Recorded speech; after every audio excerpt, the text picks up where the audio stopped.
we're not in an environment where everyone thinks like we do, and sometimes there's hostilities to us. Now, those hostilities are nothing like what Daniel would have encountered, but still the same.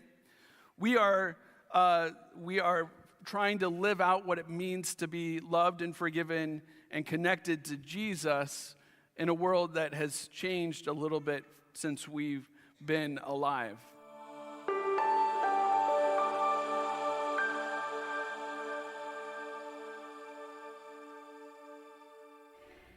Daniel.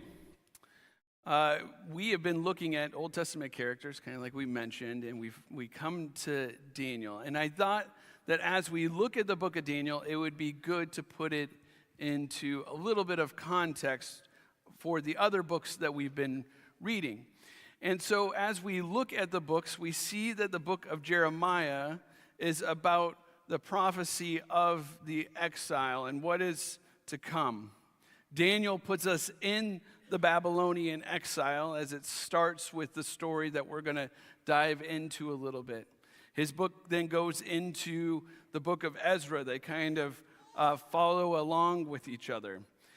And then the historian, the first century historian, Josephus, says that Esther kind of came after that, right? And so as we've been looking at it, if you remember, I spoke on Esther a few weeks ago.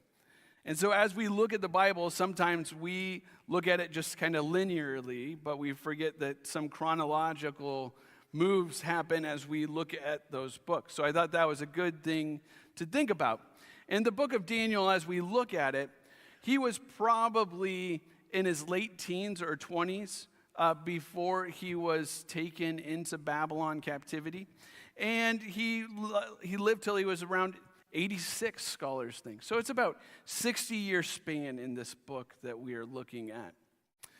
And as we look at that book, we think about exile and what it means to be separated out and taken out of your context.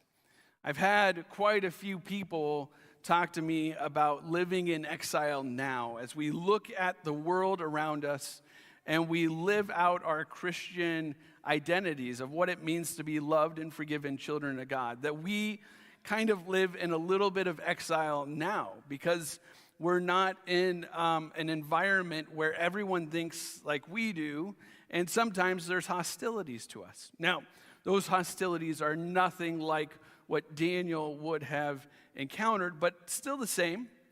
We are trying to live out what it means to be loved and forgiven and connected to Jesus in a world that has changed a little bit since we've been alive. And so we have those hardships and those pressures that come into our lives. And so as we look at it, we also need to look at how Daniel might have been thinking and looking at the world around him. And he would have known those prophecies of Jeremiah. And Jeremiah 25:11, Jeremiah makes the prophecy that the Babylonian captivity is going to last 70 years. And so there is a very specific end date that is in mind as God's people go into this captivity, that there is going to be 70 years of hardship that is to come.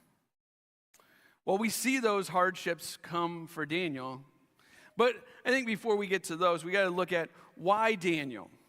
Why Daniel? Well, the Babylonian thought process was this. If we can get the educated and noble blood away from what they know, and we can kind of teach them the ways of the Babylonian Empire, then if they go back to lead for whatever reason, they're going to lead in a Babylonian way, right? So they picked the best looking, the most educated, the most noble of bloodlines, and they say, come on in, and we're going to teach you how to lead. So that's where Daniel and his three friends find themselves. But right away, we see that they are met with hardship, right? They are met with things that they did not expect. Number one, they're taken out of their homeland. They are brought into somewhere new, into a new culture, a new place where they're living, and they don't know much about it at all. Number two, they are given food from the royal table.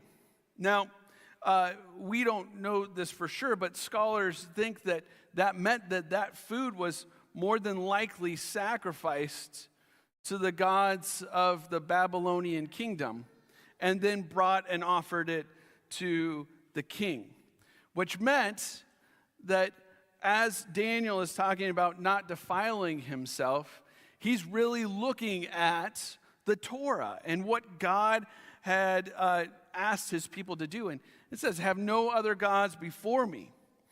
And so this idea of having food from the king's table would have been in a little bit of opposition, not a little bit, a lot of opposition for him to stand up for what he knew and who he was.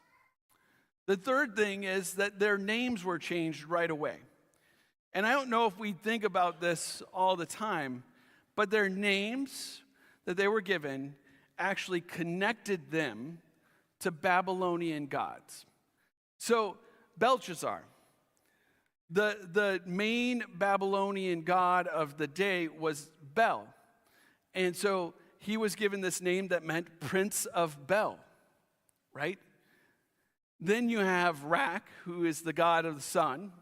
You have Shak, who is the god of desire, and Nego, who is the god of fire. So right away, these three who are trying to uphold their culture and what they know are immersed in these hardships that are pressed upon them. And their identity is shaken, and they don't know where they are, like who they are, some might be, right?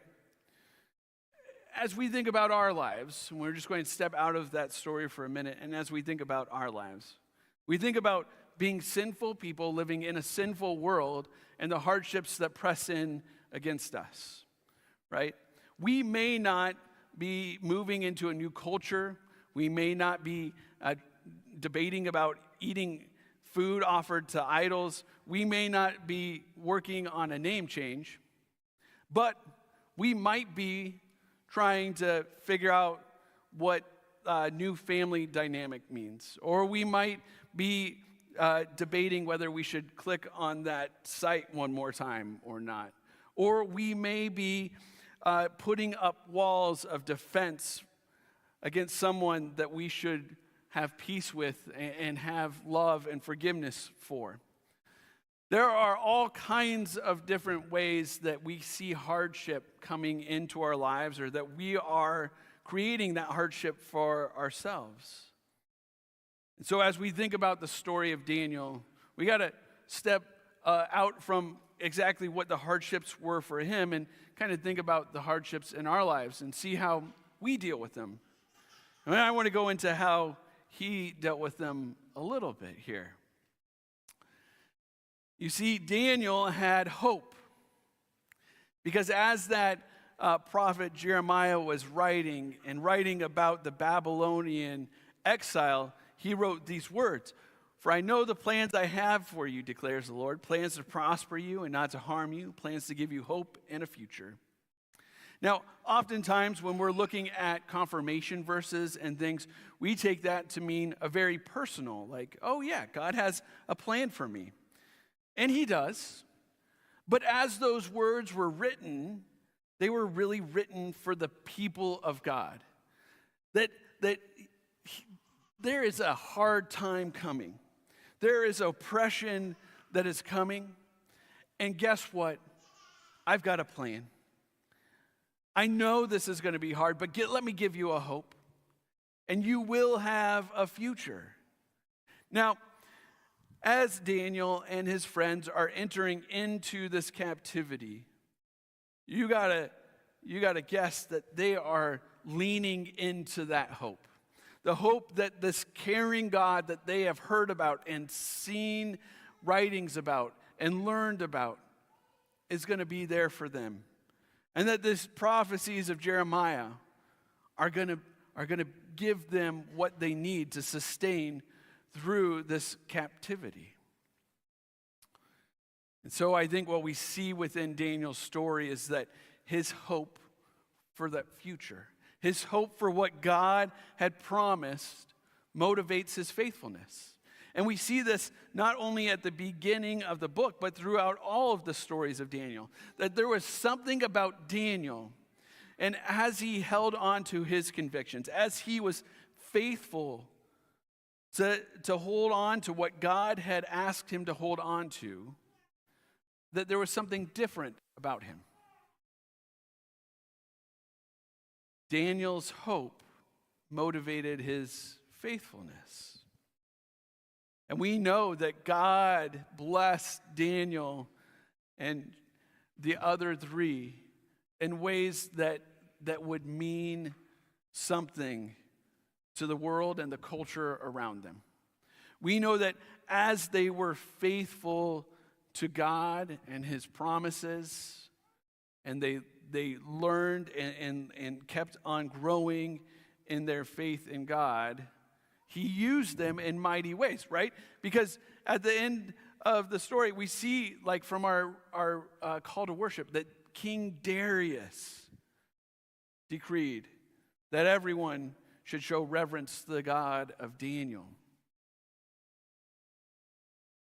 And this is a theme that runs through the Bible, that as people lean into the hope that they have, their story is changed because of the faithfulness they have. And so as we looked at that gospel lesson, we know that Jesus sends out the 12, and there was something about that caught the attention of even Herod, right? Even Herod is leaning in to learn a little bit more because of the faithfulness that's there.